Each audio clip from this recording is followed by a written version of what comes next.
Continuing on with the Jetpack setup, here there will be a button here where you need to press and it'll connect you to WordPress.com. I've already done that, so I can just show you what's in here. One thing that I like is the subscription option, which I'm going to go over in a little bit more detail. Basically, it allows users to subscribe to your posts and comments and receive notifications via email. This is where it's implemented under the widgets, which is under your appearance here on the left-hand side. You have different widget areas. This theme has two that it comes with: standard, the primary, and the secondary. Depending on the theme, it will show up in different places. This one shows up on the left. This is the primary. This is the secondary on the right-hand side. What you can do is add different widgets. Widgets are different little pieces of code that add functionality. So recent posts is an example of a widget. All you need to do is add it from here and it will automatically display your recent posts. So it makes it very simple. I did that with blog subscriptions. I already added that here. So now you can subscribe your email to subscribe to this blog, and you just put your email in and subscribe, and it takes care of all the heavy lifting. It's very simple. You can delete these, you can remove them. If you want to delete the archives, you just delete and it's gone. And anytime you want to add one, you just add it in by clicking on it, choose which widget bar you want it on, and click Add Widget, and it will add it in there. Now, you're going to, after you set up that basic stuff, you're going to want to start creating content. Until you start creating content, you're not going to receive any traffic. Nobody's going to visit, and there has to be enough content built up. You're probably not going to see any results in terms of traffic for at least probably a few months. That's just what it takes. And the reason for that is because Google wants to see, number one, if you're a serious website. If you just write one post, well, then they're not going to ever link to you, because basically you're just not showing the commitment, and they want to link to high quality sites. So I just created this short post. This is basically just a copy and paste of this information here.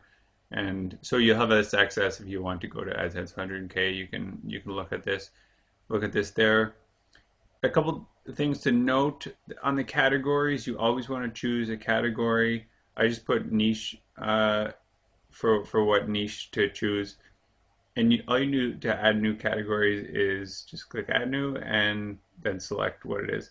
I would recommend not putting a ton of categories. I would try to keep it somewhat limited, maybe to 10. Or, I mean, you can go bigger, there's no rule, but 10 to 20, it's just going to keep you more organized on what you're writing about. But that's not a must rule. You can break that rule and that won't be an issue.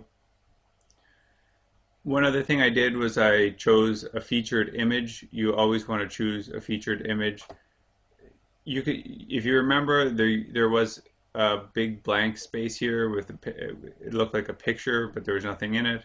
That's what it looks like if you don't put in a featured image. There are this post options. This looks like this is a theme post option. This is not a standard, so it'll depend on what kind of theme you have. Different themes have different options after here. Then different themes have different types of formats that you can post. Just leave it at standard. That's fine. One thing that you can do is publish immediately, or you can schedule it for the future. So if you want to schedule it for tomorrow, or if you want to write 5 posts today and schedule them out over the next week or two, you can schedule them out so they're not all published immediately, and that way your site is continually updated. Now, if you want to publicize, what this is, if you connect to your Facebook account or your Facebook page that you're creating for it, then every time that you post a new post, it will automatically post it on your Facebook page. That can be good for connecting, and it'll save you the time of doing that. So I'm just going to save draft, and I'm going to preview it to see what this looks like. So Yeah, that looks fine. And again, this is not the type of post that you will want to write. You'll want to write a real in-depth post, um, but this is just for demonstration. So I'm going to publish this, and so it should be on the website now. So I'm going to go to the main page. Now you can see that this is what your featured image is. So this is the image we chose, and this is where it shows up on your front page, and often it will show up on this page too. Depending on the theme, some themes have it at the top here, some don't. This one obviously doesn't. So those are the steps to creating the new site. And your next thing that you're going to want to do is be able to just create a lot of content.